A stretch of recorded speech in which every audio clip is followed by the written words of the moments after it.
शेर घाटी।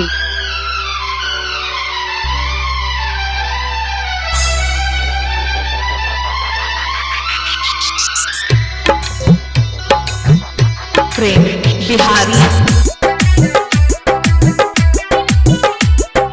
डीजे विकास मटियार कला सीतामढ़ी। धीरे धीरे प्यार के बढ़ाई बाऊगे कोनो दिन लाके भाई के जाई बाऊगे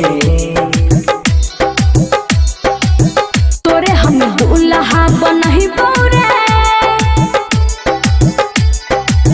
तोरे संग भाग छोड़ा जही बौरे धीरे धीरे पास तोरा यही बाऊगे ये दिन लाके भाई के जाई बाऊगे दोसर के भेलिया न होई बौरे तोरे संग भाग छोड़ा जही बौरे।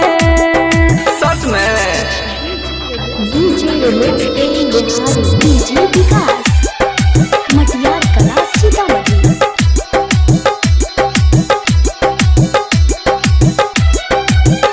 हेगे हम बनबो तोहर दुल्हा दुल्हन तोरा बनाई बऊगे घड़ाबा में अपना लह के जाई बऊगे।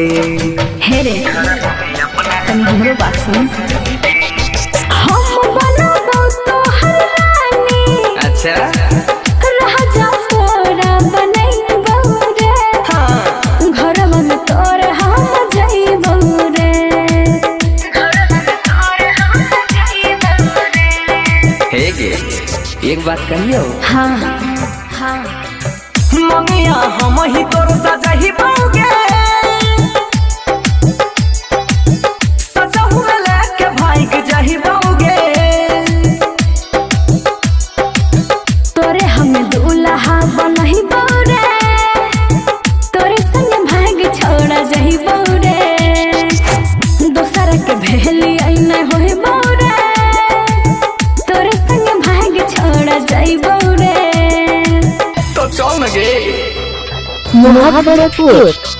डीजे विकास मटियार कला सीतामढ़ी।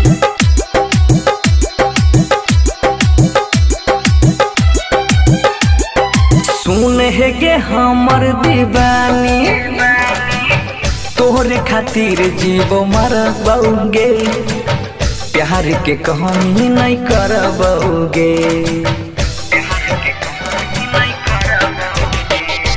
सुन हे रे भोला मजनुआ बोल ना हमरा से दूर न जाई है रे हाँ कहियो ने दिल के दुखई है रे